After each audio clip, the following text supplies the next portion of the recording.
Okay, thank you రానా. అందరికీ స్వాగతం.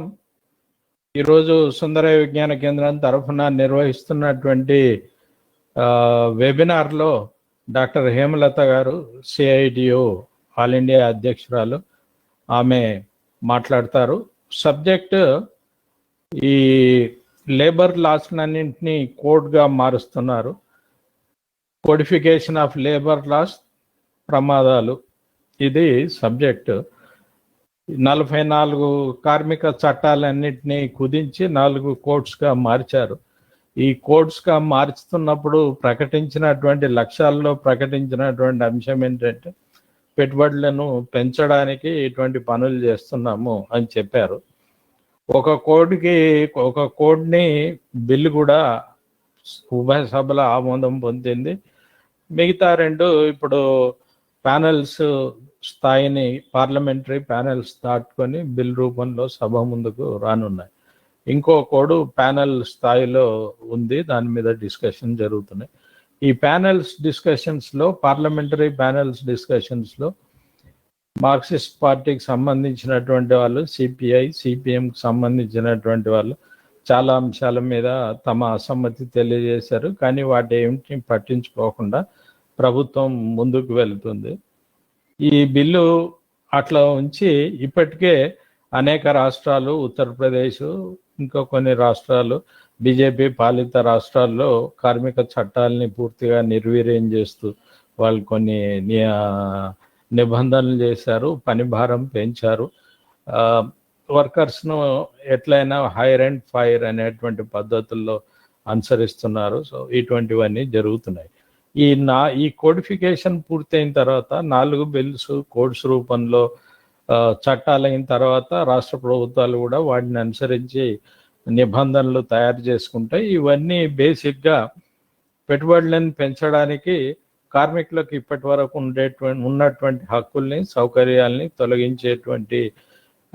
తొలగించడానికే ఉపయోగపడేటువంటి కోడ్స్గా ఉంటున్నాయి. వీటి గురించి వివరంగా మనకి డాక్టర్ హేమలత గారు చెప్తారు. ఆ తర్వాత మీరు వీటి మీద ప్రశ్నలు ఏవైనా ఉంటే ఫేస్బుక్లో చూసేటువంటి వాళ్ళు కామెంట్ దగ్గర తమ ప్రశ్నను నమోదు చేయవచ్చు. అదేవిధంగా బ్లూటూత్లో చూసేటువంటి వాళ్ళు పబ్లిక్ చాట్లోకి వెళ్ళి తమ ప్రశ్నను వేయవచ్చు. సో ఇప్పుడు నేను డాక్టర్ హేమలత గారిని ప్రసంగం ప్రారంభించవలసిందిగా కోరుతున్నాను. హేమలత గారు.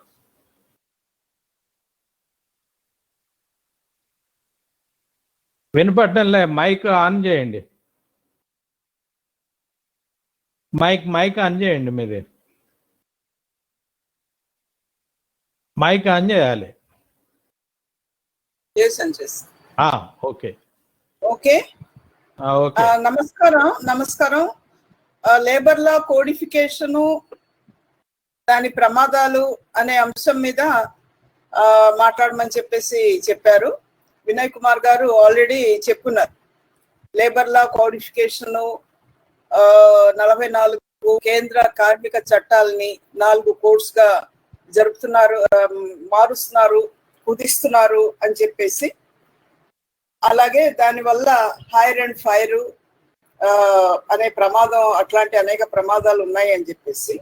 అలాగే ఇదంతా చేయడానికి ఉన్న బ్యాక్గ్రౌండ్ ఏంటి అనేది కూడా, ఎందుకని ఈ ఆర్గ్యుమెంట్స్ ఏంటి అనేది కూడా చెప్తున్నారు. కాబట్టి ఈ ఆర్గ్యుమెంట్స్ లో ముఖ్యంగా ఈ మధ్య కాలంలో ఉన్న ఇది ఏంటి అని అంటే, ఒకటి ఇందాక చెప్పినట్టుగా ఇన్వెస్ట్మెంట్స్ వస్తాయి, పెట్టుబడులు వస్తాయి. పెట్టుబడులు వచ్చినట్టయితే మన దేశం అభివృద్ధి చెందుతుంది, అట్లాగే ఉద్యోగ అవకాశాలు పెరుగుతాయి. అట్లాగే దాంతో పాటు ఏంటంటే మేక్ ఇన్ ఇండియా అని చెప్పేసి మోదీ గారు ఏదైతే నినాదం ఇచ్చారో ఆ మేక్ ఇన్ ఇండియా సాధ్యం అవుతుంది. దాంతో పాటు ఉద్యోగాలు వస్తాయి. ముఖ్యంగా ఇప్పుడు కరోనా, దాని తర్వాత లాక్డౌన్, ఈ దీంట్లోని కరోనా చైనా నుంచి వచ్చింది, చైనాలో ల్యాబొరేటరీలో తయారైంది అనేది, అలా చైనా మిగిలిన ప్రపంచంలో ఇతర దేశాలకి వాళ్ళకి ఇన్ఫార్మ్ చేయకుండా దాన్ని దాచిపెట్టింది అని ఒక రకమైన చైనా వ్యతిరేకతని పెంచేదానికి ప్రయత్నం జరుగుతుంది. కాబట్టి ఈ పరిస్థితుల్లో చైనా వ్యతిరేకత కూడా ఉంది కాబట్టి ఈ విదేశీ పెట్టుబడులన్నీ ఇప్పటి వరకు చైనా ప్రపంచ ఫ్యాక్టరీగా ఉండి అక్కడ పెట్టుబడులు పెట్టి ఉత్పత్తి చేస్తున్న కంపెనీలు అవన్నీ కూడా చైనా నుంచి వచ్చేసి బయటికి వెళ్ళిపోతాయి. కాబట్టి దీన్ని అవకాశంగా తీసుకుని మన దేశానికి వాళ్ళందరినీ కూడా అట్రాక్ట్ చేయాలి, ఆ రకంగా పెట్టుబడిని ఆకర్షించాలి అని అంటే ఇవన్నీ చెయ్యాలి అనేది ఇప్పుడు చెప్తున్నారు. అయితే లేబర్ లా కోడిఫికేషన్ అనేది బీజేపీ ప్రభుత్వం ప్రారంభించింది. కానీ మనం గుర్తుపెట్టుకోవాల్సింది ఏంటంటే ఈ కార్మిక చట్టాలని కార్మికులకి ఉన్న కొద్దిపాటి రక్షణని కూడా లేకుండా చేసి వాటిని యజమానులకి అనుకూలంగా మార్చే ప్రయత్నాలు పెట్టుబడిదారులు పాలక వర్గాలు ఎప్పుడు చేస్తూనే ఉన్నాయి. అవి ఈ మనం నూతన ఆర్థిక విధానాలు అని ఏవైతే అంటున్నామో అప్పటి నుంచి మరింత పెరిగాయి. అంతకు ముందు లేవని కాదు, అంతకు ముందు కూడా జనతా ప్రభుత్వం ఉన్నప్పుడు కూడా, అంతకు ముందు ఇందిరాగాంధీ ప్రభుత్వం ఉన్నప్పుడు కూడా, కాంగ్రెస్ ప్రభుత్వం ఉన్నప్పుడు కూడా కార్మికులకి వ్యతిరేకంగా వీటిని మార్చాలి అనే ఒత్తిళ్లు వస్తున్నాయి. వాటికి అనుకూలంగా ప్రయత్నాలు కూడా జరిగాయి. అంటే కార్మికులకి వ్యతిరేకంగా యజమానులకు అనుకూలంగా చట్టాలు మార్చాలి అనే ప్రయత్నాలు అంతకు ముందు నుంచి కూడా జరుగుతూ ఉన్నాయి. అయితే మనం గుర్తుపెట్టుకోవాల్సింది ఏంటంటే ఈ కార్మికుల హక్కులు అనేవి, కార్మిక చట్టాలు అనేవి ఇవి ఏవి కూడా ఎవరో మనకి కార్మికులకి ఇచ్చిన ఇదేమీ కాదు. ఏదో దయాదాక్షిణ్యాలతోనో లేకపోతే కష్టపడుతున్నారు అని చెప్పేసి ఇచ్చినవేవి కాదు. కార్మికులు అనేక త్యాగాలు చేసి కార్మిక సంఘాలు పెట్టక ముందు నుంచి కూడా కార్మిక వర్గం పోరాటాలు చేసి త్యాగాలు చేసి చాలా ఇబ్బందులు పడి సాధించుకున్న ప్రతి ఒక్కటి కూడా 8 గంటల పని కానివ్వండి, లేకపోతే కొన్ని బ్రిటిష్ పాలక ఆ టైంలోని అంటే బ్రిటిష్ పాలన టైంలో స్వాతంత్రం రాకముందు ఉన్న కార్మిక చట్టాలు కానీ, తర్వాత ఈ సోషల్ సెక్యూరిటీ బెనిఫిట్స్ కానీ అంటే ఈపీఎఫ్ కానీ, ఈఎస్ఐ కానీ, లేకపోతే మెటర్నిటీ బెనిఫిట్ కానీ, ఇట్లాంటి చట్టాలన్నీ కానీ అప్పటి నుంచి ఇప్పటి వరకు building and construction workers act వరకు ఇవన్నీ కూడా కార్మిక వర్గం అనేక పోరాటాలు చేసి సాధించుకున్న చట్టాలు. కాబట్టి వీటిని మార్చేసి యజమానులకు ఇప్పుడు అనుకూలంగా చేయడానికి ఇన్వెస్ట్మెంట్ అనే పేరు, లేకపోతే ఉద్యోగ అవకాశాలు అనే పేరు, ముఖ్యంగా నిరుద్యోగం పెరిగి ఉన్న సమయంలో, నిరుద్యోగం అంతకంతకు పెరుగుతున్న సమయంలో ఇప్పుడు ఏంటంటే ఉద్యోగాలు వస్తాయి ఇవి మార్చినట్టయితే అనేది ఒక అట్రాక్టివ్ స్లోగన్, ఒక అట్రాక్టివ్ ఆర్గ్యుమెంట్ తీసుకుని జనాన్ని ఒక విధంగా మాయ చేయడానికి కోసం అని చెప్పేసి ఈ రకమైన ఆర్గ్యుమెంట్స్ అవన్నీ చేసి ఉద్యోగాలు కల్పిస్తామని చెప్పేసి చెప్తున్నారు. కానీ ఒకటి, అసలు ఈ చట్టాలు మన దేశంలో ఎంత పర్సంటేజ్ వర్కర్స్ ని కవర్ చేస్తుంది? అసంఘటిత రంగంలో మన దేశంలో అసంఘటిత రంగ కార్మికులు దాదాపు 93% మంది, ప్రభుత్వం చెప్పిన లెక్కల ప్రకారమే. ఈ అసంఘటిత రంగంలోని అత్యధిక శాతం మంది కార్మికులకి ఏ చట్టాలు వర్తించవు. ఇండస్ట్రియల్ డిస్ప్యూట్ యాక్ట్ కానీ, లేకపోతే ఫ్యాక్టరీస్ యాక్ట్ కానీ, ఇట్లాంటి ఏ చట్టాలు కూడా వాళ్ళకి వర్తించవు. ఈపీఎఫ్ లేదు, ఈఎస్ఐ లేదు, ఇట్లాంటి ఏ చట్టాలు కూడా లేవు. అలాంటిది కేవలం 7% మంది కార్మికులకు మాత్రమే సంఘటిత రంగంలో ఉన్న వాళ్ళకి ఈ చట్టాలు వర్తిస్తాయి. ఈ వర్తించే వాటిలో కూడా అంటే ఎవరికైతే ఈ చట్టాలు వర్తిస్తాయో వాళ్ళల్లో కూడా చాలా ఎక్కువ మందికి ఇవి అమలు జరగట్లేదు. కాబట్టి ఇంత చాలా తక్కువగా ఉన్న కార్మికులకి ఇవి అమలు జరుగుతూ ఉంటే దాన్ని ఏంటంటే సాకుగా తీసుకుని కార్మిక చట్టాలని మార్చేస్తే ఇన్వెస్ట్మెంట్ వస్తాయి, దాంతో ఉద్యోగాలు పెరుగుతాయి అనేదే ఒక అసంబద్ధమైన ఆర్గ్యుమెంట్. కాబట్టి దాంట్లో మనం ఇదేనా ఈ 7% మందిలో ఎవరికైతే అప్లై జరుగుతోందో వాళ్ళకైనా నిజంగా మారిస్తే చట్టాలు గనక కార్మిక చట్టాలని నిర్వీర్యం చేసి కార్మికుల్ని దాదాపు ఒక విధంగా చెప్పాలనంటే బానిసలుగా చేసే పద్ధతుల్లో ఈ చట్టాలు మార్చినట్టయితే అట్లా ఉద్యోగ అవకాశాలు పెరిగే ఇది పరిస్థితి ఎక్కడన్నా ఉందా అని చూసినట్టయితే అనేక స్టడీస్ ఇంక్లూడింగ్ ఐఎల్ఓ చేసిన స్టడీసే కాకుండా, ఐఎంఎఫ్ చేసిన స్టడీసే కాకుండా, ఈ వరల్డ్ ఎకనామిక్ ఫోరం వాళ్ళ స్టడీస్, వీళ్ళందరూ చేసిన దీంట్లో కూడా ఎక్కడా కూడా కార్మిక చట్టాలని నిర్వీర్యం చేసి కార్మికుల్ని బానిసలుగా చేసినట్టయితే, వాళ్ళకి సంఘాలు పెట్టుకునే హక్కు లేకుండా, పనిచేసే ప్రదేశంలో ట్రేడ్ యూనియన్స్ లేకుండా చేసినట్టయితే ఉద్యోగ అవకాశాలు పెరుగుతాయి అనే వాదనకి ఎక్కడా కూడా బలపరిచేది లేదు. ఎక్కడ డేటా అలాంటిది లేదు, కొత్తగా ఉద్యోగాలు వస్తున్నాయి అని చెప్పేసి. కాబట్టి ఇది పూర్తిగా యజమానుల కోసం, వాళ్ళ లాభాలు పెంచుకునే దానికోసం చేస్తున్న ఇది అనేది మనకి క్లియర్ గా అర్థం అవుతుంది. ఇది ఇంకోటి మనం చూడాల్సింది ఏంటంటే, ఈ కార్మిక చట్టాలు మొత్తం ప్రపంచవ్యాప్తంగా కార్మికులు సాధించుకున్న ఇవన్నీ కూడా ఏ టైంలో వచ్చాయనంటే, ఒకవైపున రెండో ప్రపంచ యుద్ధ కాలంలో దీంట్లోని మొత్తం ప్రపంచం ఆర్థిక సంక్షోభంలో ఉన్నప్పుడు దాని నుంచి బయటపడేదానికి కొంత కార్మికులకి పని పెంచాలి, పని కల్పించాలి, డిమాండ్ దీన్ని పెంచాలి అనే ఇది ఒకవైపు. రెండో వైపున ఏంటంటే ఒక సోషలిస్ట్ క్యాంపు, ఒక రష్యా అట్లాగే ఈస్టర్న్ యూరోపియన్ కంట్రీ, తూర్పు యూరోప్ దేశాల్లోని సోషలిస్ట్ క్యాంపు ఇదంతా ఉండే పరిస్థితుల్లో పెట్టుబడిదారులకి పెట్టుబడిదారీ వ్యవస్థ కాపాడుకోవడం కోసం కూడా ఏంటంటే ఇది కార్మికులకి కొన్ని సౌకర్యాలు కల్పించక తప్పని పరిస్థితి. ఎందుకంటే ఆల్టర్నేటివ్ గా సోషలిస్ట్ సిస్టమ్ ప్రపంచంలో ఉంది. ఒకవేళ ఈ హక్కులు కల్పించకపోయినట్టయితే ఆల్టర్నేటివ్ సిస్టమ్ వైపు వర్కర్స్ అట్రాక్ట్ అయ్యే పరిస్థితి ఏర్పడుతుంది. కాబట్టి తమ పెట్టుబడిదారీ వ్యవస్థని కాపాడుకోవడం కోసం కూడా ఏంటంటే ఇవన్నీ కల్పిస్తారు. కాబట్టి ఈ బ్యాక్గ్రౌండ్ లో మనం చూసినప్పుడు కార్మికులు సాధించుకున్న హక్కులు, ఈ సౌకర్యాలు ఇవన్నీ కూడా ఈ పోరాటాల బ్యాక్గ్రౌండ్, ఒక వైపున సోషలిస్ట్ వ్యవస్థ ఉన్న బ్యాక్గ్రౌండ్, ఇవన్నీ కూడా కొంత ఇది ఉన్నప్పుడు ఇవన్నీ వచ్చినాయి.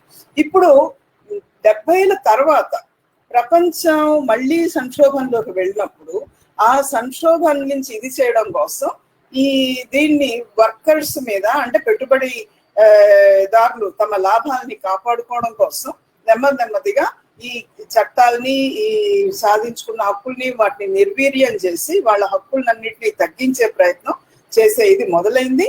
అది సోషలిస్టం ఇదే అయిపోయిన తర్వాత, అంటే ప్రపంచంలో సోషలిస్ట్ వ్యవస్థకి ఒక పెద్ద దెబ్బ తగిలిన తర్వాత, సోవియట్ యూనియన్ కూలిపోయిన తర్వాత, ఈస్టర్న్ యూరోపియన్ కంట్రీస్ లో సోషలిజం పతనం అయిపోయిన తర్వాత ఏంటంటే వీటికి మరింత బలం చేకూరింది. మొత్తం ప్రపంచంలోనే కార్మిక వర్గం మీద దాడులు పెరిగాయి అనేది ఇది ఈ మొత్తం బ్యాక్గ్రౌండ్ మనం ఇచ్చేసుకున్నట్టయితే.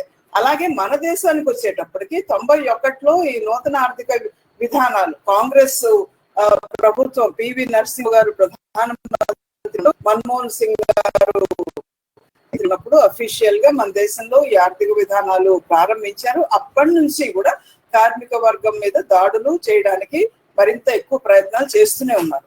అయితే ఆ తర్వాత ఈ కాలంలో అప్పటి నుంచి 91 నుంచి ఈ ఇటీవల కాలం వరకు ఏంటంటే ఒకవైపు నుంచి పోరాటాలు, ఇంకో వైపు నుంచి కోalition గవర్నమెంట్స్, మొత్తంగా మెజారిటీ ఏ ఒక్క పార్టీకి లేని పరిస్థితి. వీటన్నిటి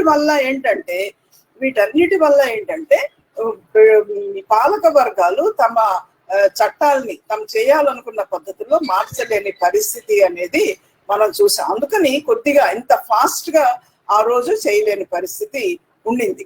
అది బీజేపీ ప్రభుత్వం వచ్చిన తర్వాత 2014లో చాలా ఏళ్ల తర్వాత, దాదాపు 30 సంవత్సరాల తర్వాత ఒకటే పార్టీ సొంత మెజారిటీతో ప్రభుత్వం ఏర్పాటు చేసుకుంది. విధానాల పరంగా కాంగ్రెస్ కానీ, బీజేపీకి కానీ, అలాగే ఇతర బూర్జువా పార్టీలకు కానీ పెద్దగా తేడా ఏమీ లేదు. అందుకే ఇందాక చెప్పినట్టుగా అనేక రాష్ట్రాల్లో కూడా వీటిని ఇది చేయడానికి ప్రయత్నం చేస్తున్నారు. కాబట్టి ఈ విధానాల పరంగా తేడా లేనప్పుడు బీజేపీ తన సొంత మెజారిటీతో ఇది చేసుకుంటున్నప్పుడు దాంతో ఏంటంటే వీటిని ప్రాసెస్ ని ఇచ్చేస్తుంది. మొదటిసారి ఉన్నప్పుడే బీజేపీ 2014లో అధికారంలోకి వచ్చినప్పుడే ఈ కోడిఫికేషన్ ప్రాసెస్ ని ప్రారంభించారు. 44 కేంద్ర కార్మిక చట్టాలని 4 కోడ్స్ గా కుదించేదానికి. అందులో ఒకటి కోడ్ ఆన్ వేజెస్, అందులో 4 కార్మిక చట్టాలు వాటిని అన్నింటినీ కలిపి కోడ్ ఆన్ పేజెస్ గా ఇచ్చేయాలని చెప్పి, ఆ తర్వాత కోడ్ ఆన్ ఇండస్ట్రియల్ రిలేషన్స్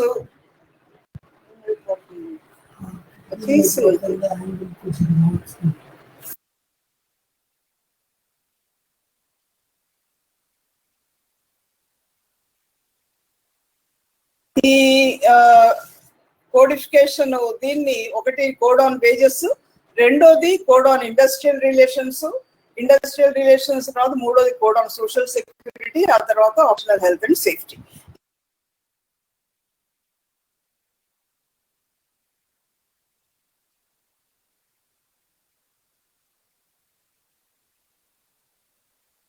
దాంతో ఏంటంటే మొదటిసారి గవర్నమెంట్ లో ఉన్నప్పుడే ఇవన్నీ చేశారు, పార్లమెంట్ లో ప్రవేశపెట్టడం కూడా అయింది.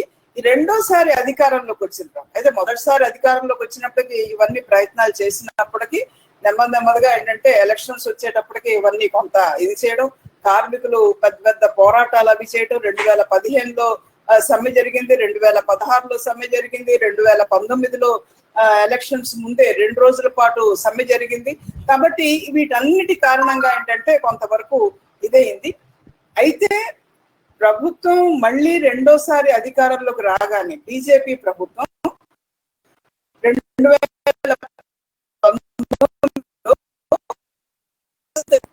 ప్రకటించింది ఏంటి అంటే 100 రోజుల లోపల మేము చేయదలుచుకున్నది ఏంటి అన్న దాంట్లోనే ఒకటి కేంద్ర కార్మిక చట్టాలన్నింటినీ కోడిఫికేషన్, లేబర్ లా అమెండ్మెంట్స్ అవి మా ప్రాధాన్యతగా ఉంది కాబట్టి అనేది ఒకటి. రెండోది ప్రైవేటైజేషన్, మూడోది ఏంటంటే ల్యాండ్ పూలింగ్.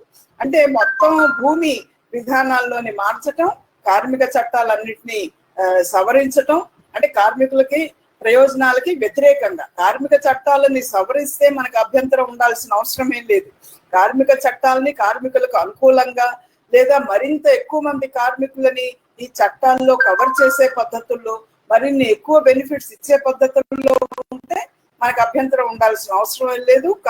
ట్రేడ్ యూనియన్స్ అన్ని అడుగుతున్నాయి కూడా కార్మికులకు అనుకూలంగా వీటిని మార్పులు చేయాలని. ఇవాళ ఉన్న చట్టాలన్నీ కూడా చాలా పకడ్బందీగాను చాలా కార్మికులకు అనుకూలంగా ఉన్నాయి అని మనం చెప్పట్లేదు, వాటిలో లొసుగులు ఉన్నాయి. కానీ వాటిని కూడా మొత్తం తీసేసి ఉన్న హక్కుల్ని కూడా కాలరాసే పద్ధతుల్లో మార్పులు చేస్తున్నారు. కాబట్టి వీటిని వ్యతిరేకించడం అనేది మనం జరుగుతుంది. అది ఈ 3 మెయిన్ గా బీజేపీ చెప్పిన ప్రభుత్వం అధికారానికి రాగానే ప్రకటించింది, దానికి అనుగుణంగానే చేస్తున్నారు. రెండోది మనం అర్థం చేసుకోవాల్సింది ఏంటంటే, గుర్తుపెట్టుకోవాల్సింది ఏంటంటే, ఇవన్నీ కూడా కార్మిక సంఘాలతోని ట్రైపార్టిజం అనేది కూడా దాన్ని కూడా మొత్తం ఇది చేసి ఏ మాత్రం పట్టించుకోకుండా కార్మికులు, యజమానులు, ప్రభుత్వం కలిసి చర్చించి దాని మీద ముఖ్యంగా ఇండస్ట్రీ కానీ కార్మికులకు కానీ వాళ్ళ హక్కులకు కానీ సంబంధించిన మార్పులు చేసేటప్పుడు చేయాల్సిన ఇది ఉంది. అది ఇంటర్నేషనల్, ఇది ఐఎల్ఓ కన్వెన్షన్ కి అనుగుణంగా ఉన్నది. కానీ బీజేపీ ప్రభుత్వం దాన్ని కూడా అమలు చేయట్లేదు. ముఖ్యంగా 2015 తర్వాత 2014లో బీజేపీ అధికారంలోకి వచ్చింది. అధికారంలోకి వచ్చిన తర్వాత కేవలం ఒక్కసారి మాత్రమే 2015లో ఇండియన్ లేబర్ కాన్ఫరెన్స్ అనేది పెట్టారు. మన అత్యున్నత త్రైపాక్షిక ప్లాట్ఫామ్ అది.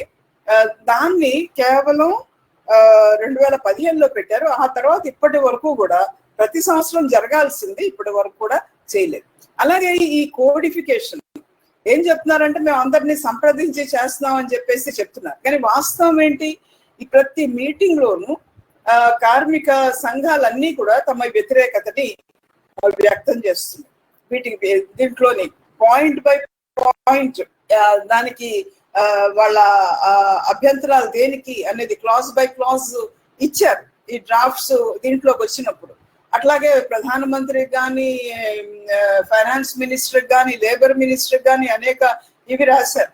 అట్లాగే ఈ కోడ్స్ పార్లమెంట్ లో చర్చకు వచ్చినప్పుడు వాటిని వ్యతిరేకించారు. అయినప్పటికీ కూడా ప్రభుత్వం ఏంటంటే ముందుకు పోతూ ఉంది. ఇప్పుడు ఈ కోడ్ ఆన్ వేజెస్ అది పాస్ అయిపోయింది, ఇందాక వినయ్ కుమార్ గారు చెప్పినట్టు. కాబట్టి దాంట్లో ప్రధానంగా ఇదేంటి, ఇప్పుడు అంతకు ముందు ఇండియన్ లేబర్ కాన్ఫరెన్స్ లోని 1957లో వేతనాలు ఏ రకంగా ఉండాలి, ఏంటి క్రైటీరియన్ అనే దానికి కొన్ని సూత్రాలని అంగీకరించారు. అది ఇప్పటి వరకు దాన్ని ఇది చేయలేదు. ఇప్పుడు ఈ కోడ్ ఆన్ వేజెస్ లో ఆ సూత్రాన్ని మీరు ఇది చేయాలి, దాన్ని పొందుపరచాలి. అది 15th ఇండియన్ లేబర్ కాన్ఫరెన్స్, ఆ తర్వాత సుప్రీం కోర్టు ఇచ్చిన జడ్జిమెంట్, ర్యాప్ట్ కాస్బ్రెట్ కేసులోని ఇచ్చిన జడ్జిమెంట్. అంటే కుటుంబం అంటే ఎంతమంది సభ్యులు ఉంటారు, వాళ్ళకి ఎంత ఆహారం అవసరం ఉంటుంది, ఎంత గుడ్డలు అవసరం ఉంటాయి, ఇతర అవసరాలు ఎట్లా ఉంటాయి, వీటన్నిటిని క్యాలిక్యులేట్ చేసి కొన్ని సూత్రాలు ఇది చేశారు. ఆ క్రైటీరియన్ డిసైడ్ చేసి దానికి అనుగుణంగా ఉండాలి అని చెప్పేసి దాన్ని ఈ దీంట్లో కోడ్ ఆన్ వేజెస్ దీంట్లోని పొందుపరచాలి అని చెప్పేసి డిమాండ్ చేస్తే అది ఏమీ పొందుపరచలేదు. అది ఇప్పుడు ఏంటంటే రూల్స్ లో అది పెట్టారు, కానీ అది కూడా కోడ్ ఆన్ రూల్స్ లో అంటే అది ఖచ్చితంగా అది దాన్ని ఏమంటారు, కోర్టులోకి వెళ్ళినట్టయితే అది అమలు చేసే దీంట్లో దాన్ని ఛాలెంజ్ చేసే ఇది దానికి అవకాశం ఉండదు. కాబట్టి మనం డిమాండ్ చేసింది మెయిన్ కోడ్ లోనే, మెయిన్ బాడీలోనే పెట్టాలి అని చెప్పేసి, కానీ అది పెట్టకపోగా దాంట్లోని యూనివర్సల్ అందరికీ అప్లికబుల్ చేస్తా ఉన్నామా అంటే మొత్తం అందరికీ కూడా కనీస వేతనాలు అమలు చేస్తాము అని చెప్పేసి చెప్పారు. కానీ ఇప్పుడు దాంట్లోనే ఆ కనీస వేతనాలు అనేవి కూడా ఎంత ఉండాలి ఏంటి అనే దానికి ఈ 15th ILC దీన్ని పక్కన పెట్టేసి ప్రభుత్వం ఒక ఎక్స్పర్ట్ కమిటీ అనేది వేసింది. వాళ్ళు ఇచ్చిన రికమెండేషన్స్ కూడా అమలు చేయకుండా ఫ్లోర్ లెవెల్ వేజెస్ అని చెప్పేసి 178 రూపాయలు అనేది ప్రభుత్వం మంత్రి గారు ప్రకటించారు. అయితే ఇప్పుడు ఉన్న దీంట్లోని మినిమం వేజెస్ కూడా అన్ని రాష్ట్రాలు అంటే మొత్తం దేశం అంతటా అది కూడా ఒకటే ఉండకుండా జోన్స్ గా విభజించి వేరే వేరే జోన్స్ లో వేరే వేరేగా ఉంటాయి అని చెప్పేసి చెప్తున్నారు. కాబట్టి రూల్స్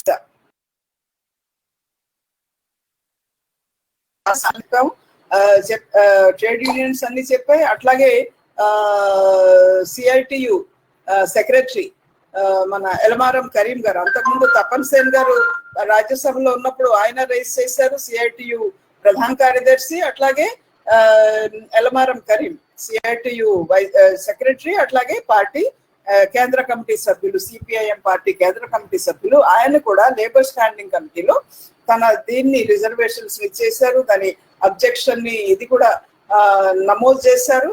అయినప్పటికీ దాన్ని రూల్స్ కూడా వచ్చేసాయి కాబట్టి దాన్ని ఇంకా అమలు చేసేదానికి సిద్ధంగా ఉన్నారు. అట్లాగే మిగిలినది ఇండస్ట్రియల్ డిస్ప్యూట్ దీన్ని వాటిని కూడా ఇది చేసి ఇప్పటికే ఆల్రెడీ ఏం చేస్తున్నారంటే దాన్ని code on industrial relations bill అనేది ఇచ్చేశారు. అది పార్లమెంటరీ స్టాండింగ్ కమిటీలో ఉండింది. అది ఇంకోటి ఏంటంటే సోషల్ సెక్యూరిటీ. ఈ రెండు పార్లమెంటరీ స్టాండింగ్ కమిటీ మీద ఒత్తిడి తీసుకొచ్చి వాటిని తొందరగా పాస్ చేయించి ఇది చేయడానికి ప్రయత్నాలు చేస్తున్నారు. వాళ్ళ దగ్గర నుంచి రిపోర్ట్ తెప్పించుకున్నారు, వాళ్ళు రిపోర్ట్ సబ్మిట్ చేశారు. రేపు 14వ తేదీ నుంచి పార్లమెంటు మొదలవుతుంది. బహుశా అందులో ప్రవేశపెట్టి పాస్ చేయించాలనే ప్రయత్నం చేస్తున్నారు. ఆక్యుపేషనల్ హెల్త్ అండ్ సేఫ్టీ మీద మళ్ళీ కొత్త డ్రాఫ్ట్ తయారు చేస్తున్నారు. ఇప్పుడు పార్లమెంటరీ స్టాండింగ్ అబ్జెక్షన్స్ వాళ్ళ దీన్ని రికమెండేషన్స్ ని వాళ్ళ రిపోర్ట్ ని ఇచ్చింది. అయితే దాని తర్వాత ఏంటంటే వేరే డ్రాఫ్ట్ తయారు చేసి డ్రాఫ్ట్ బిల్లు మళ్ళీ దాన్ని ఇది చేయాలి అని చెప్పేసి ప్రయత్నం కొంత చేస్తున్నారు. అది ఏ మార్పులు చేస్తారో ఇంకా మనకేమీ తెలియదు. కానీ ఈ ఇండస్ట్రియల్ రిలేషన్స్ అలాగే సోషల్ సెక్యూరిటీ ఈ రెండు ముఖ్యంగా ఈ కోడ్ ఆన్ ఇండస్ట్రియల్ రిలేషన్స్ కనుక అమల్లోకి వచ్చినట్టయితే కార్మికులకి సంఘాలు పెట్టుకునేది కూడా చాలా కష్టం అవుతుంది. అట్లాగే సమ్మెల్లోకి వెళ్ళడం దాదాపు అసాధ్యం అవుతుంది. కాబట్టి సంఘాల్లో పెట్టుకోవడం, రిజిస్ట్రేషను, అట్లాగే ఆ సంఘంలో ఎవరు నాయకులుగా ఉండాలి, బయట వాళ్ళు ఎంతవరకు ఉండాలి, ఇట్లాంటి వాటి అన్నిటినీ మార్పులు చేసి ఏంటంటే కార్మికులకి పోరాటాలని నిర్వీర్యం చేయాలని చెప్పేసి సంఘాలు లేకుండా చేయాలనేది ప్రధానమైన ఉద్దేశం ఈ ఇండస్ట్రియల్ రిలేషన్స్ దీని మీద. అలాగే సోషల్ సెక్యూరిటీ దీంట్లో కూడా ఇప్పుడు బీడీ వర్కర్స్ యాక్ట్ ఉంది, దానికి సెస్ ఉంది. ఆ సెస్ ని తీసేస్తారు. అనేక ఈ సెస్ చట్టాలు ఏవైతే ఉన్నాయి అనేక ఇండస్ట్రీలో సెస్ వసూలు చేసేది అవన్నీ కూడా ఇది తీసేశారు, సెస్ ని రద్దు చేస్తారు, అవన్నీ అమాల్గమేట్ చేశారు. కాబట్టి అలాగే ఉన్న సౌకర్యాలు కూడా పోతాయి. ఇప్పుడు కేంద్రంలో ఏ సౌకర్యాలు ఇస్తారు కేంద్ర ప్రభుత్వం అనే దాని మీద స్పష్టమైన అవగాహన ఏమీ కల్పించట్లేదు. కానీ దాంట్లో మెన్షన్ చేయలేదు ఏమేమి సౌకర్యాలు ఇస్తారు, ఈ బెనిఫిట్స్ వస్తాయి కార్మికులు. కానీ ఉన్న చట్టాలన్నింటినీ కూడా ఈ వెల్ఫేర్ యాక్ట్స్ వాటన్నిటిని కూడా కుదించి ఇచ్చేసిందని. అంటే టోటల్ దీంట్లో మనం అర్థం చేసుకోవాల్సింది ఏంటంటే కొత్తగా సౌకర్యాలు కల్పించకుండా ఉన్న సౌకర్యాలని తీసేసేదానికి ప్రయత్నాలు చేస్తున్నారు అనేది. అందుకోసం ఇవన్నీ చెయ్యాలి అని అంటే కార్మికులు అంటే ఇది ఈరోజు నియోలిబరల్ పాలసీస్ లోని కార్మిక చట్టాల సవరణ కోడిఫికేషన్ ని కూడా మనం కేవలం ఐసోలేటెడ్ గా చూడకూడదు. ఇది టోటల్ గా ఒక ఎంటైర్ ప్రాజెక్ట్, నియోలిబరల్ ప్రాజెక్ట్ లోని లేబర్ లా అమెండ్మెంట్స్ అనేది కూడా ఒక భాగం. ప్రైవేటైజేషన్, లేబర్ లా అమెండ్మెంట్స్, ఈ భూమి వ్యవసాయ మేనేజ్మెంట్ వీటన్నిటిలో జరుగుతున్న మార్పులు, ఇప్పుడు లేటెస్ట్ 20 లక్షల కోట్ల ప్యాకేజ్ లో వాళ్ళు అనౌన్స్ చేసి తర్వాత ఆర్డినెన్సెస్ తీసుకొచ్చి పెట్టింది. ఇవన్నీ కూడా అంటే ఫార్మ్ ట్రేడ్ విషయంలో కానీ, ఎసెన్షియల్ కమోడిటీస్ యాక్ట్ విషయంలో కానీ, లేకపోతే అగ్రికల్చరల్ ప్రొడ్యూస్ మార్కెటింగ్ కమిటీస్ విషయంలో కానీ, వీటన్నిటిలో కానీ ఇన్ని మనం కలిసి చూసినట్టయితే ఇవంతా ఈ టోటల్ నియోలిబరల్ పెట్టుబడి వ్యవస్థలోని నియోలిబరల్ ఫేజ్ ఏదైతే ఉందో ఒక టోటల్ ప్యాకేజ్, ఒక కాంప్రిహెన్సివ్ ప్యాకేజ్ అనేది మనం అర్థం చేసుకోవాల్సిన అవసరం ఉంది. అట్లాగే దీంతో పాటు ప్రభుత్వం ఈరోజు బీజేపీ ప్రభుత్వం అనుసరిస్తున్న ఈ authoritarian measures, centralisation, new education policy, లేకపోతే డిజిటల్ హెల్త్ మిషన్, ఇవన్నీ కూడా పెట్టుబడిదారులు ఈ రోజు సంక్షోభంలో పెట్టుబడిదారీ వ్యవస్థ ఉంది, ప్రపంచవ్యాప్తంగా ఉంది, మన దేశంలోనూ ఉంది. కాబట్టి ఈ సంక్షోభం నుంచి ఈ చట్రంలో పెట్టుబడిదారీ వ్యవస్థ పరిధిలో బయటపడేదానికి వేరే మార్గం లేదు. కార్మికుల మీద దాడులు చేసి వాళ్ళ హక్కుల్ని ఇది చేసి వాళ్ళ లాభాలని కాపాడుకోవాలంటే దాంతో పాటు ఈ ప్రజల ఆస్తుల్ని మొత్తం ఈ నేషనల్ వెల్త్ ని కొల్లగొట్టడం, దాన్ని స్వాధీనం చేసుకోవడం అనే పద్ధతుల్లో వ్యవహరించడం తప్పితే వేరే మార్గం ఏమీ లేదు. అంటే అది వరకట్లాగా సోషలిస్ట్ వ్యవస్థ ఉన్నప్పుడు కార్మికులకి కొంత బెనిఫిట్స్ ఇచ్చి లేదా కొంత ఎంప్లాయ్మెంట్ కల్పించి వాళ్ళకి కొన్ని మినిమం వేజెస్ ఇవన్నీ చేసి social security benefits, welfare state అనే పద్ధతుల్లో చేస్తూ తమ లాభాలని పెంచుకునేదానికి చేసేదానికి ఈరోజు అట్లాంటి పరిస్థితులు లేవు. కాబట్టి ఈ రోజు ఒకటే మార్గం అంటే ఈ పెట్టుబడిదారీ వ్యవస్థ పరిధిలో. కాబట్టి కార్మికుల ముందు మనున్న ఇదేంటంటే దీనికి వ్యతిరేకంగా పోరాటం, ఆల్టర్నేటివ్ చూపించడం తప్పితే కార్మికుల ముందు, ప్రజల ముందు దీనికి ప్రత్యామ్నాయ విధానాలు, ప్రత్యామ్నాయ వ్యవస్థ దాని గురించి ప్రచారం చేసి ప్రత్యామ్నాయం కోసం పోరాడడం తప్పితే ఈ దీంట్లోని ఇదేమి లేదు. కాబట్టి అంటే ఈ వ్యవస్థ పరిధిలో ఉంటూ మనం దీన్ని బెనిఫిట్స్ సాధించే పరిస్థితి ఎంతవరకు ఉంటుంది అనేది అయితే వెంటనే కార్మికులందరూ వ్యవస్థ మార్చడానికి వస్తారు అనేది కాదు. కానీ దీని మీద అసంతృప్తి మాత్రం పెరుగుతుంది. ఈరోజు సిఐటియుగా ఎక్స్పీరియన్స్ ఏంటంటే ఏప్రిల్ 21 నుంచి చూసినట్టయితే ఈ కరోనా పీరియడ్ లో కూడా, లాక్డౌన్ పీరియడ్ లో కూడా మనం చూసినప్పుడు ప్రజలు అంతకంతకు బయటికి వస్తున్నారు, పోరాటాల్లోకి వస్తున్నారు. వాళ్ళ డిమాండ్స్ కోసం, వాళ్ళ మీద జరుగుతున్న అటాక్స్ ని రెసిస్ట్ చేయడం కోసం కూడా బయటకు వస్తున్నారు. వాళ్ళ ఏప్రిల్ 21న సిఐటియు పిలిపించింది శుష్క ఉపన్యాసాలు కాదు, వెల్ఫేర్ బెనిఫిట్స్ కావాలి, మీరు రేషన్లు మొబైల్ సౌకర్యాలు కావాలి అని చెప్పేసి ఇళ్లలో నుంచి ప్లకార్డ్స్ పట్టుకుని నినాదాలు అవన్నీ రాసి సొంతంగా రాసుకుని డిస్ప్లే చేస్తూ దాదాపు 4 లక్షల మంది, 4.5 లక్షల మంది పార్టిసిపేట్ చేశారు. ఆ రోజు నుంచి ఇప్పటి వరకు లేటెస్ట్ 9 ఆగస్టున ఒకవైపున అన్ని ట్రేడ్ యూనియన్స్ కలిపి సేవ్ ఇండియా డే అని చెప్పేసి పిలిపించాయి. ఈ దేశాన్ని అమ్మకుండా రక్షించుకుంటాం అని చెప్పేసి పిలిపించాయి. ఇంకోవైపున రైతు సంఘాలందరూ కలిసి ఈ ఆల్మోస్ట్ సేమ్ డిమాండ్స్ తోని ప్రొటెస్ట్ కి కోర్టు కార్యక్రమం ఇచ్చారు.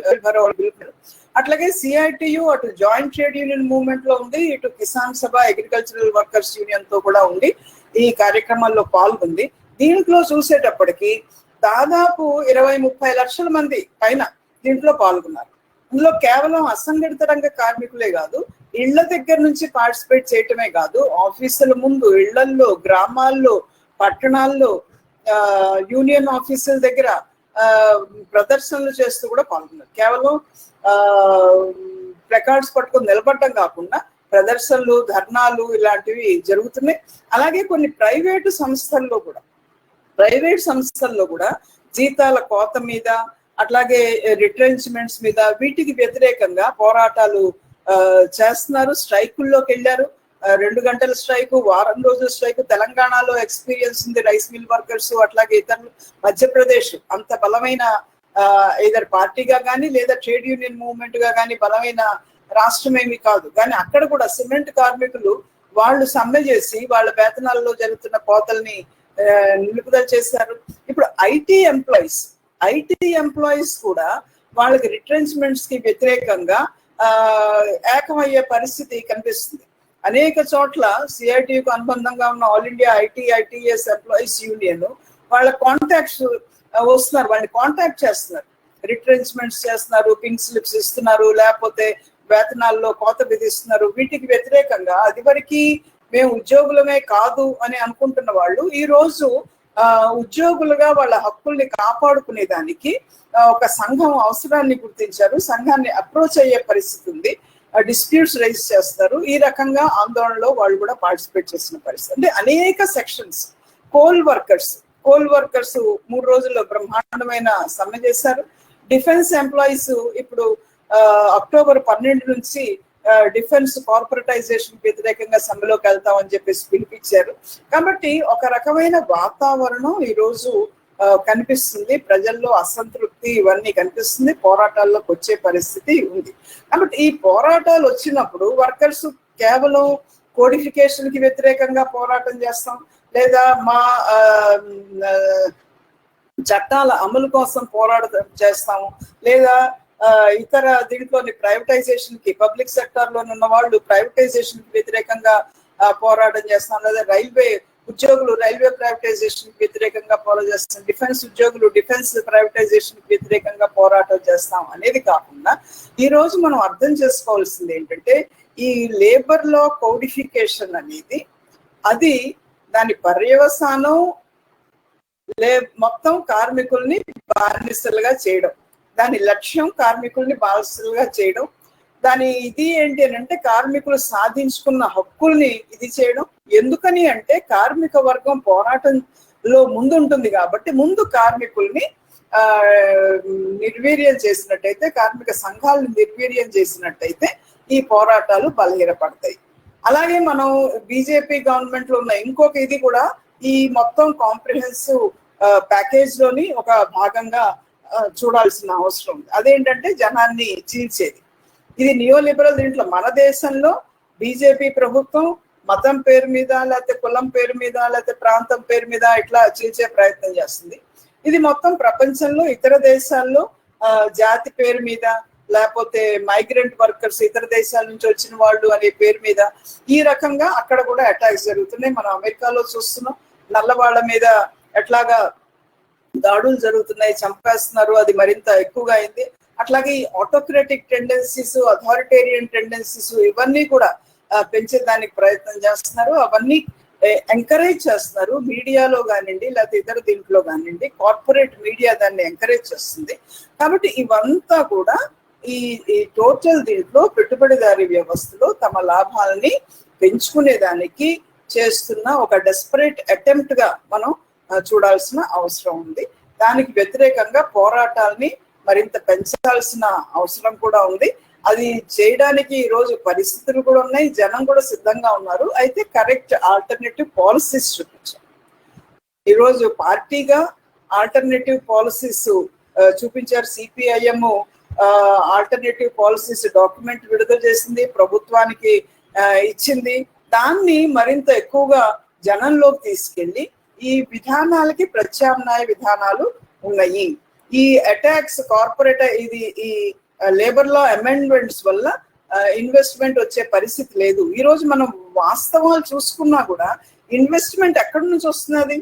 ఇప్పుడు లేబర్ లా ఇందాక చెప్పినట్టుగా లేబర్ లాస్ ఇంప్లిమెంటే కావట్లేదు, కానీ అమలు చేసిన దీంట్లో కూడా ఇన్వెస్ట్మెంట్ వచ్చిన పరిస్థితి ఏమి లేదు.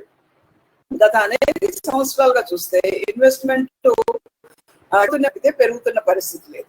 అట్లాగే ఈ 20 లక్షల ప్యాకేజీలు, బ్యాంకు రుణాలు చవకగా ఇస్తాము, రుణాలకి గ్యారంటీలు ప్రభుత్వం గ్యారంటీ ఇస్తుంది అనే పద్ధతిలో ప్రభుత్వం ప్రకటించింది. కానీ బ్యాంకు నుంచి రుణాలు తీసుకునే పరిస్థితి కూడా ఈ రోజు లేదు. ఎందుకంటే ఎవరైనా కానీ పెట్టుబడిదారులు వాళ్ళు లాభాల కోసం ఉత్పాదన చేస్తారు, కాబట్టి లాభాలకు వస్తేనే ఉత్పాదన చేస్తారు. వాళ్ళకి తక్కువ రుణాలకి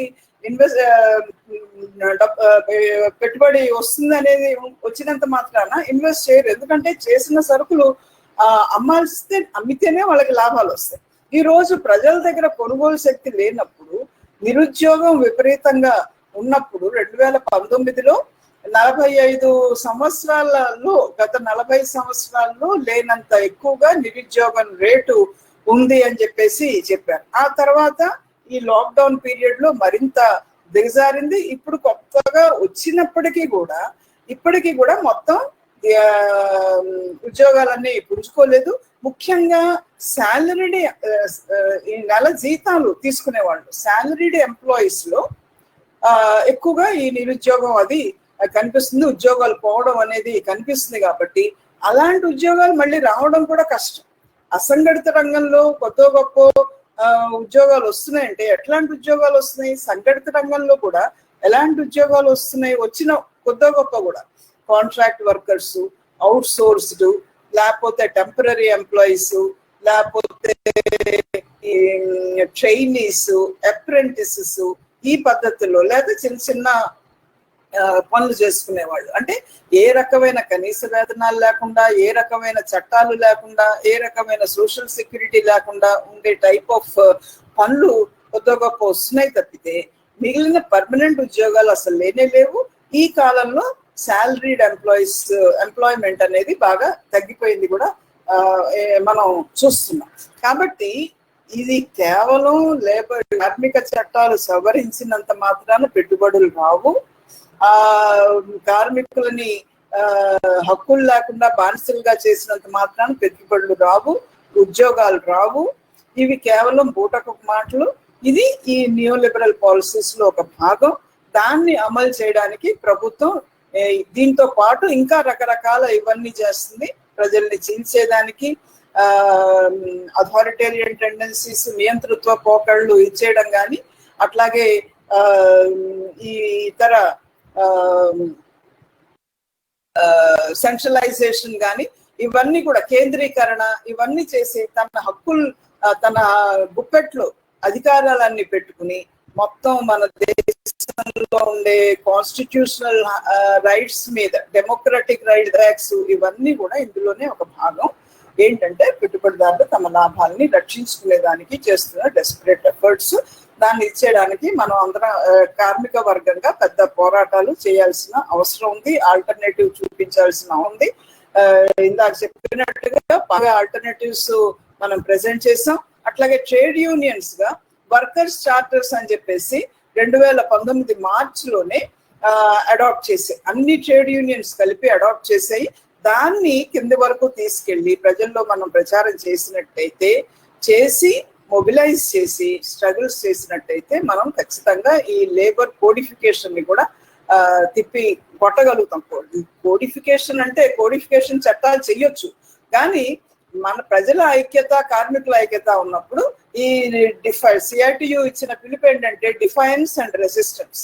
వీటిని రెసిస్ట్ చేయాలి, వీటిని డిఫై చేయాలి. సహాయ నిరాకరణ అనేది మొన్న పిలిపించారు. సెంట్రల్ ట్రేడ్ యూనియన్స్ కూడా దాన్ని అడాప్ట్ చేశాయి. కాబట్టి ఆ రకంగా వీటిని మేము అమలు కానివ్వము, మా అధికారాలని మేము కాపాడుకుంటాము అనేది గనక మనం ఆ టైప్ ఆఫ్ స్ట్రగుల్స్ ని మరింత ఎత్తు దీనికి హైయర్ ఫార్మ్స్ ఆఫ్ స్ట్రగుల్స్ కంటే పోరాటాలని మరింత ఉన్నత స్థాయికి తీసుకెళ్లి ఇది చేసినప్పుడు, ఐక్యతని మరింత పెంచుకోగలిగినప్పుడు వీటిని ఖచ్చితంగా తిప్పి కొట్టగలుగుతాం. థ్యాంక్స్ అండి హేమలత గారు. చాలా మంది ఈ ఫేస్బుక్ లో కాంప్లిమెంట్స్ పెట్టారు, ప్రశ్నలు పెట్టాల్సిందిగా కోరుతున్నాను. చాలా మంది very nice, corporate companies go back, ఇటువంటి కామెంట్స్ పెట్టారు. బాగుంది, ప్రభుత్వ నిర్ణయాలని ఏకపక్షమైనవే ఇటువంటివన్నీ. కానీ ప్రశ్నలు కావాలి, ప్రశ్నలు పంపించండి కామ్రేడ్స్.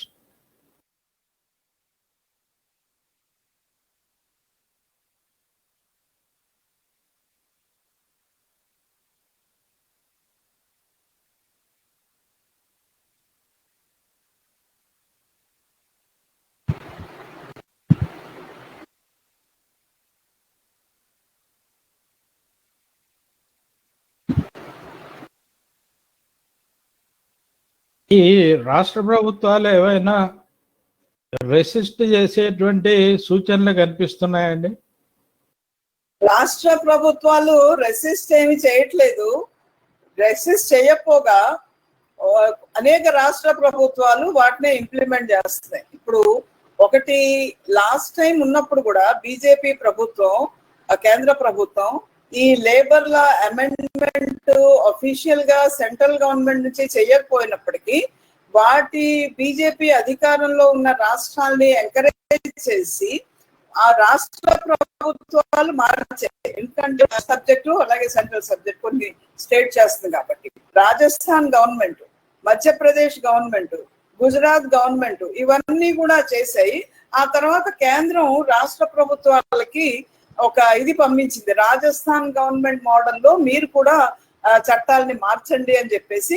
అప్పుడు అనేక ప్రభుత్వాలు, తెలుగుదేశం కానీ లేకపోతే ఇతర కాంగ్రెస్ కానీ ఇట్లాంటి ప్రభుత్వాలు కూడా వాటిని మార్చాయి. అట్లాగే ఇప్పుడు కూడా రెండోసారి అధికారంలోకి వచ్చిన తర్వాత కూడా ముందు ఈ యూపీ ప్రభుత్వం 3 సంవత్సరాల పాటు ఏ కార్మిక చట్టాలని కూడా మేము అమలు చెయ్యము, వాటిని ఎగ్జామ్ చేస్తున్నాము అని చెప్పేసి 38 కార్మిక చట్టాలని ఎగ్జామ్ చేస్తూ వాళ్ళు ఆదేశాలు ఇచ్చేశారు.